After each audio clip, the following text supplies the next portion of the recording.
ओम नमः शिवाय दोस्तों, धार्मिक सुरभि चैनल में आप सभी का स्वागत है।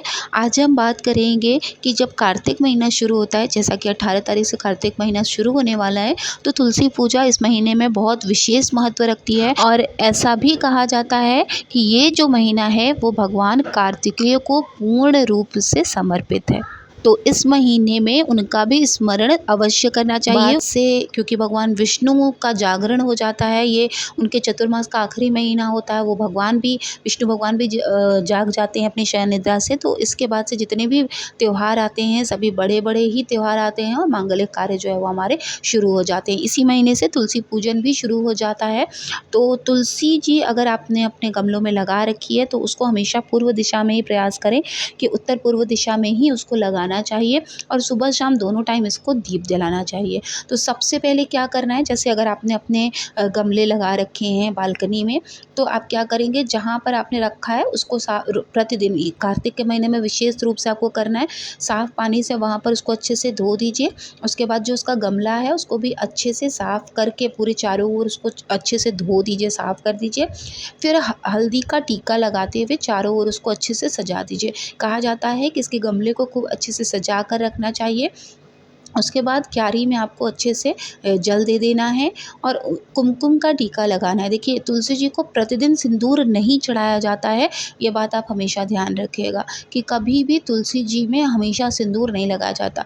जिस दिन उनका विवाह होता है और जिस दिन कार्तिक पूर्णिमा होती है, उस दिन हमें इनको सिंदूर लगाना चाहिए। और देखिए, प्रयास ये भी करिए कि आपके घर में कम से कम 4-5 तरह के तुलसी के पौधे हमेशा होने चाहिए, क्योंकि तुलसी जो है पूजनीय भी है, औषधि के रूप में भी हम इस्तेमाल करते हैं, भगवान को भोग लगाने के लिए भी चाहिए होता है और जो है काढ़ा वाढ़ा बनाने के लिए भी हमको कभी ना कभी इसकी ज़रूरत पड़ती रहती है। जिनके घर में बच्चे हैं उनके लिए भी ये बहुत बड़ी औषधि का कमाल करती है, ठीक है। तो आप हमेशा 3 से 4 पौधे रखिए, ताकि आप जो इस पौधे की पूजा कर रहे हैं उसको कभी भी बिना नहाए मत छूइए, चप्पल पहन कर मत छूइए और उसकी पूजा प्रतिदिन करिए, दोनों टाइम सुबह शाम। जब आप दीपदान करते हैं तो घर में आपके कभी भी दरिद्रता नहीं आती है, क्योंकि ये विष्णु प्रिय पौधा है। इसका मतलब है कि वो भगवान विष्णु को अति प्रिय हैं, ठीक है। ये भी माना जाता है कि रविवार के दिन भगवान विष्णु जो है वो माता तुलसी के साथ ही रहते हैं, इसलिए उसमें कभी भी जल नहीं डालते हैं हम लोग और ना ही उसकी पत्तियां तोड़ते हैं। तो रविवार के दिन बिल्कुल भी इसको छेड़ना नहीं चाहिए। शाम के समय में आप चाहें तो सिर्फ दूर से दीपदान कर सकते हैं। लेकिन कार्तिक के माह में आपको कैसे पूजा करनी है, आपको साफ जल लेकर उस जगह को जहाँ पर आपने तुलसी जी को विराजमान किया है वहाँ अच्छे से धो दीजिए। उसके गमले को अच्छे से पानी से पोंछ दीजिए। उसके बाद उस पर हल्दी का टीका कर दीजिए।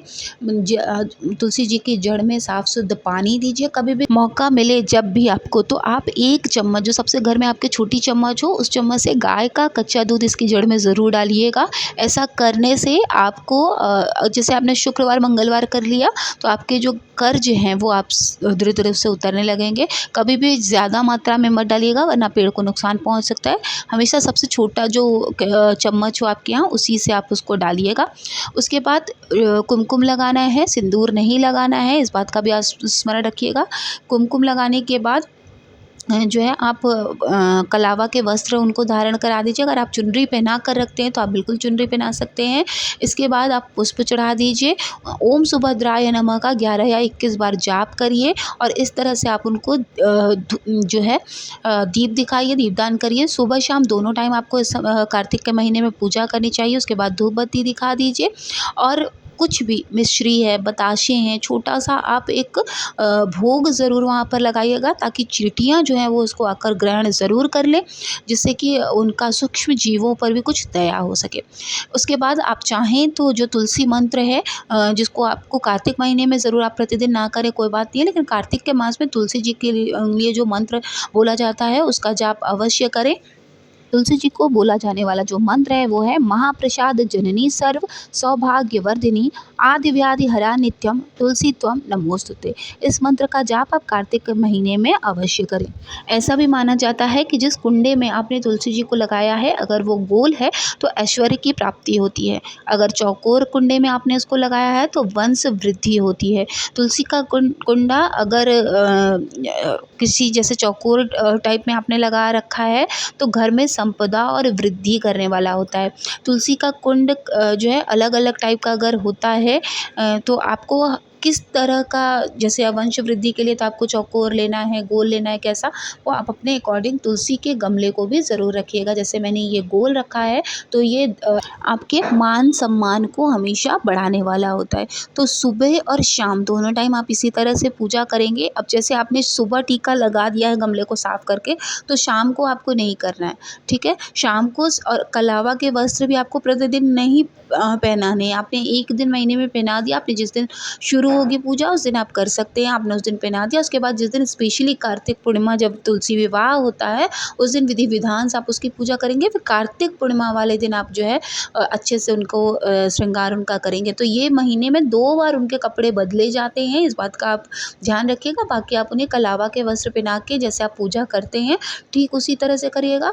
बढ़ाना आपको क्या है, देखिए पूजा में आपको क्या चीज़ बढ़ा कर रखनी है, सिर्फ आपको कुछ भोग लगाना है और पुष्प चढ़ाना है और गमले की अच्छे से साफ़ सफाई रखनी है। और यहीं से क्योंकि शरद ऋतु स्टार्ट हो जाता है, तो कैसे हमें अपने तुलसी जी को बचा कर रखना है, उसको अच्छे से आप चुनरी उड़ा कर रखिए ताकि बहुत ज़्यादा सर्दियाँ ना पड़ें।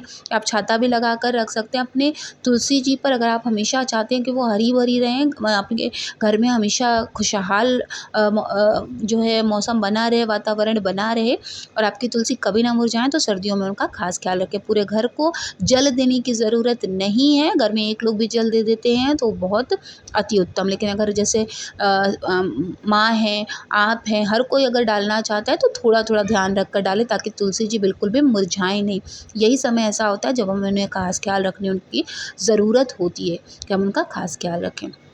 तो आई होप, और इससे भी अच्छी बात ये है ना कि आप कम से कम 4 से 5 पौधे ज़रूर लगा कर रखें।